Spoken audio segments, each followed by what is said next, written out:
Morning everyone. আজকে সকালে ঘুম থেকে ওঠার পরে সিয়ারাকে স্কুলে নিয়ে গেছি। তারপরে বাসায় এসে কাজ করতে হয়েছে অনেক। আমার ক্লাস ছিল, বর্ষা ইউনিভার্সিটিতে গেছিলো, সো কোনো সময় পাইনি আমরা ভিডিও করার জন্য। বাট আজকে দিনটা একটু সুন্দর সুন্দর লাগতেছে, মনে হচ্ছে যে আকাশে মেঘটা একটু কম কম। সো দিনটাও সুন্দর লাগতেছে। তো মাত্র আমাদের কাজটা শেষ করে আমি ক্লাস নেওয়া শেষ করলাম। শেষ করে এসে দেখি বর্ষা অলরেডি অনেক কিছু করে ফেলছে। যেমন হচ্ছে এখানে এই যে আমাদের মুরগি শেষ হয়ে গেছিলো, নতুন মুরগি তুলে দিয়েছে, নতুন মুরগি রান্না করছে। এরপরে সবচেয়ে মজার জিনিস হচ্ছে আজকে, সেটা হচ্ছে এই যে মাছ ভর্তা। এটা মাছ ভর্তা করছে, তার সাথে হচ্ছে এটা পালং শাক রান্না করছে। তো এই কয়েকটা কাজ বর্ষা করে ফেলছে। হ্যাঁ, আর ছোটো মাছ ম্যারিনেট করে রাখছে, ওটা হচ্ছে রাত্রেবেলা ভাজি করে খাবো আমরা। আর এখন মোটামুটি অলরেডি টাইম হয়ে গেছে সিয়ারাকে স্কুল থেকে নিয়ে আসার জন্য। সিয়ারাকে আজকে স্কুল থেকে নিয়ে আসি। জানি না, আমাদের আজকে কোনো প্ল্যান নাই যে কি করব আজকে, দেখি কি করা যায়। তো বাইরের অবস্থা হচ্ছে এই অবস্থা, ঠান্ডা আস্তে আস্তে কমে যাচ্ছে। সো দেখি, আজকের দিন শুরু করলাম তো লেটে, তো দেখি কি করা যায়, আপনাদেরকে কি দেখানো যায়, মাথায় কোনো আইডিয়া নাই। আমরা সিয়ারাকে স্কুল থেকে নিয়ে আসছি। স্কুল থেকে নিয়ে আসার পরে আমরা যাচ্ছি হচ্ছে আমাদের পোস্ট বক্সে। মাঝে মাঝে পোস্ট বক্স চেক করি যখন কোনো লেটার টেটার কিছু আসলো কি না। সো ওখানে আসছি, যে এখানে একটা সিঁড়ি আছে, নিচ দিয়ে নেমে সোজা গেলেই তো ইমরুলদের বাসা, বাদিকে কোঅপ, আর এটা হচ্ছে আমাদের রিসেপশন। সো রিসেপশনে ঢুকে দেখবো আর কি।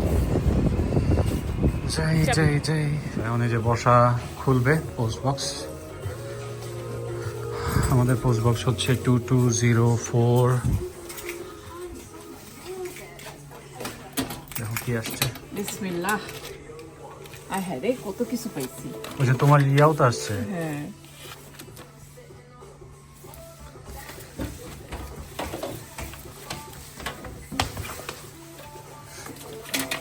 পাইছো? অনেকগুলো লেটার পাইছি আমরা। চলো যাই।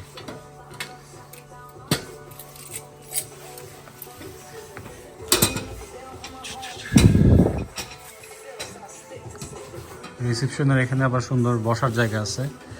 এখান দিয়ে উপর দিকে গেলে পোডিয়াম, আর নিচের দিকে গেলে হচ্ছে ওই যে পার্সেল এরিয়া, তারপরে জিম এরিয়া, ওইসব।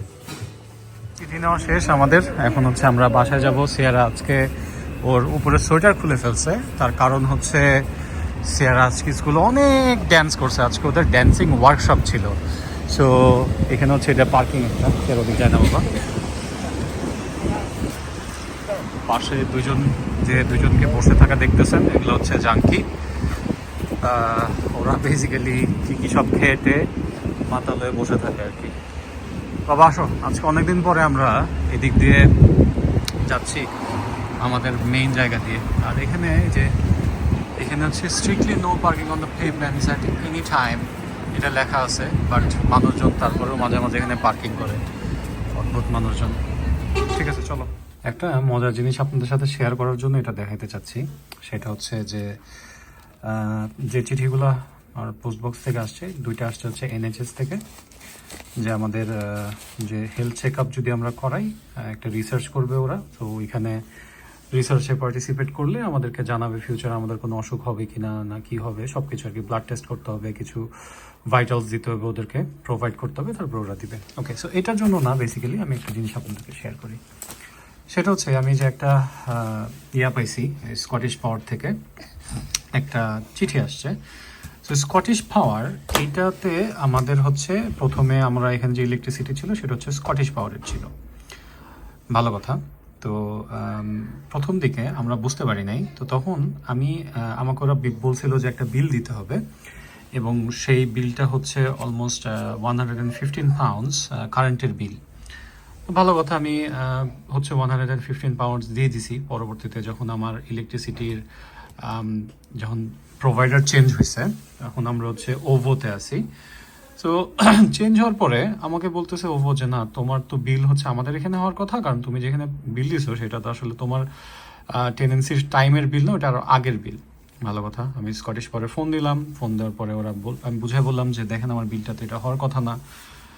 তো বলার পরে ভেরি সারপ্রাইজিংলি ওরা বললো যে হ্যাঁ, এটা আসলে তোমার বিল না, এবং আমরা তোমাকে ব্যাক করব টাকাটা। এবং সত্যি সত্যি ওরা আমাকে এই যে একটা চেক দিয়ে দিছে, এখানে একটা চেক আছে, এই যে পিছনের দিকে দেখাইতে ইচ্ছা করতেছে না, মানে দেখাইতে পারতেছি না বেসিক্যালি।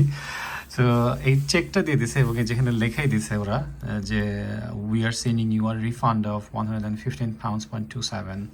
সো এইটা এইটা মোস্ট প্রবলি ইউকে দেখেই পসিবল, জানি না বাংলাদেশে এটা কখনো সম্ভব কিনা যে আপনি একটা কোনো কিছু টাকা দিয়ে দিচ্ছেন তারপরে সেই টাকাটা আপনারা আবার ব্যাক পাইছেন, এটা আসলে পসিবল কিনা। সো এটা আমার কাছে বেশ ইন্টারেস্টিং লাগছে, আর এটা একটা সিকিউর পলিসি। সো এটাই শেয়ার করার জন্য আপনাকে একটা ছোট একটা ভিডিও করলাম আর কি। আজকে সিআরআর স্কুলে ড্যান্সিং ওয়ার্কশপ ছিল, তো ও হচ্ছে আজকে নাকি অনেক নাচানাচি করছে। আজকে আমরা যখন সিআরকে স্কুল থেকে আনতে গেছিলাম তখন দেখি যে ওর, হ্যাঁ ওর হচ্ছে ও সোয়েটারই খুলে রাখছে, এত নাচানাচি করছে। তারপরে হচ্ছে গরম লাগছিল, তো পরে ও বাসায় আসার পরে এত টায়ার্ড ছিল যে একটা ঘুম দিছে, ঘুম থেকে উঠছে হচ্ছে রাত 10:30টার সময়। সো এই জন্য আমরা আজকে বাইরেও যাই নাই আর কোথাও, বাসায় ছিলাম। সো কোনো ভিডিও টিডিও কিছু করা হয় নাই।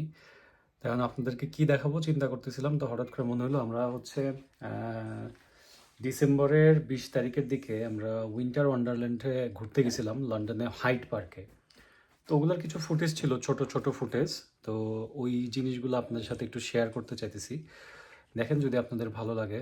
সো কিছু না দেওয়ার চেয়ে কিছু দেওয়া বেটার। সো ওই জিনিসগুলো দেখে হয়তো বাসায় সবাই মজা পাবে, আব্বু আম্মু বাবা মা সবাই দেখে ভালো লাগবে। সো আপনাদের সবার জন্য ওই ভিডিওগুলো দিচ্ছি। সো ইনশাল্লাহ, আর আজকের মতো এখানে গুড নাইট। সো ওই ভিডিওগুলো দিয়ে আমরা শেষ করে দেবো আজকের ভিডিও। আমরা হচ্ছে লন্ডনে গেছিলাম উইন্টার ওয়ান্ডারল্যান্ডে ঘোরার জন্য। সো উইন্টার ওয়ান্ডারল্যান্ড হচ্ছে বিশাল বড়, মানে ম্যাসিভ অ্যানুয়াল ক্রিসমাস ফেস্টিভ্যাল হয়, যেটা হচ্ছে লন্ডনের হাইড পার্কে হয়ে থাকে।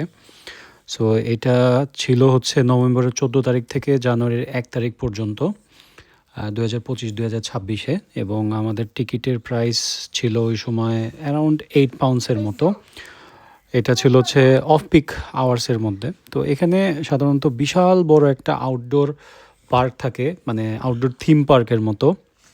এখানে ধরেন অবজারভেশন হুইল থাকে, সার্কাস শো থাকে, তারপরে অনেক ধরনের স্কাল্পচার থাকে, তারপরে অনেক খাবার পাওয়া যায়, ড্রিঙ্কস আইটেমস থাকে। সো এখানে হচ্ছে আমরা ঘুরতে গেছিলাম, কারণ এটা একটা অনেক বড় একটা হাইপ ছিল ওই সময়। উইন্টারের সময় মোস্টলি ওরা হচ্ছে ক্রিসমাসকে টার্গেট করে এই জিনিসগুলো করে। সো আমরা ওইখানে এটা ঘুরতে গেছিলাম, সো আপনাদেরকে একটু দেখাই। আমরা ওইখানে গেছিলাম, 3টা বল ফেললে একটা পুতুল পাবো, তা ইমুলাঙ্কেল চেষ্টা করছে, আমরা কেউ পারি না। এইখানে আমরা চিপস খাচ্ছিলাম। এটা হচ্ছে পটেটো কার্লি ফ্রাইজ। হ্যাঁ, পটেটো কার্লি ফ্রাইস, ওইটা আমরা এখন খাচ্ছিলাম। দেখো বানাচ্ছে, আমাদেরকে এখন দিয়ে দেবে। আমাকে ধরতে দিছিল, আমি তখন খাইছিলাম। আর তারপরে আমি ভূতের বাড়িতে গেছিলাম, একটু পরেই আমাকে দেখতে পারবেন। এটা হচ্ছে একটা মানে ঘোস্ট থিমড একটা হাউস ছিল। সো এখানে হচ্ছে ওইখানে আমি এখানে হচ্ছে একটা রাইডের মতো ছিল, যে এখানে রাইড করতে পারবে, রাইডে উঠতে পারবে। তো এখানে সিয়ারা বললো যে আমি উঠবো। তো পরে হচ্ছে এখানে এই যে আপনারা দেখতে পারবেন একটু পরে সিয়ারা আর হচ্ছে বর্ষা এখানে উঠছিল। তো কিন্তু মজা হচ্ছে যে সিয়ারা আবার একটু অল্প একটু ভয়ও পাইছিল যে এখানে আসতেছে। আমি এখানে আসতেছি, ওই যে সিয়ারা, আমি আর মাম্মা এখানে আসি। এইখানে আমরা পিছনে আমাদের জিনিস লেগে আছে, আমি এখানে একটা খেলতে চাইছিলাম, ও তো এখানে। আর আমার ওই রাইডটা শুরু হইতে গেছিল, তাড়াতাড়ি এখনই শুরু হবে। এখানে একটা ছিল হচ্ছে কার রাইড। সো সিয়ারা হচ্ছে এই কার রাইড উঠতে চাইছিল। এখন আমাদেরটা শুরু হবে। তোমরা এখন রেডি থাকো, তোমরা রেডি?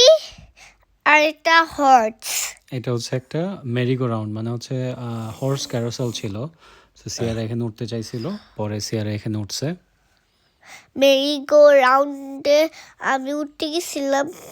আমি আমি হচ্ছে আমি আমি এখানে নাই, আমাকে নিজেও আমি নিজেকেও দেখতে পাচ্ছি না, আমি দেখতে এই যে, পাইলাম ওই যে ওই যে চলে গেলাম। এইখানে আমি হচ্ছে মার সাথে বসে আছি, ট্রেন এখনই শুরু হবে। লন্ডনের সেই ফেমাস ট্যাক্সি। তো আমরা হাইড পার্ক থেকে গেছিলাম ঝাল পয়েন্টে খাওয়া দাওয়া করতে। তো তখনই আমরা এই ট্যাক্সিতে করে হাইড পার্ক থেকে ঝাল পয়েন্টে গেলাম। সো ট্যাক্সিটা বিশাল বড় সাইজ ছিল, ভিতরে অনেক স্পেশিয়াস। সো এই ছিল আমাদের হাইড পার্কের ঘোরাঘুরি। So good night everyone.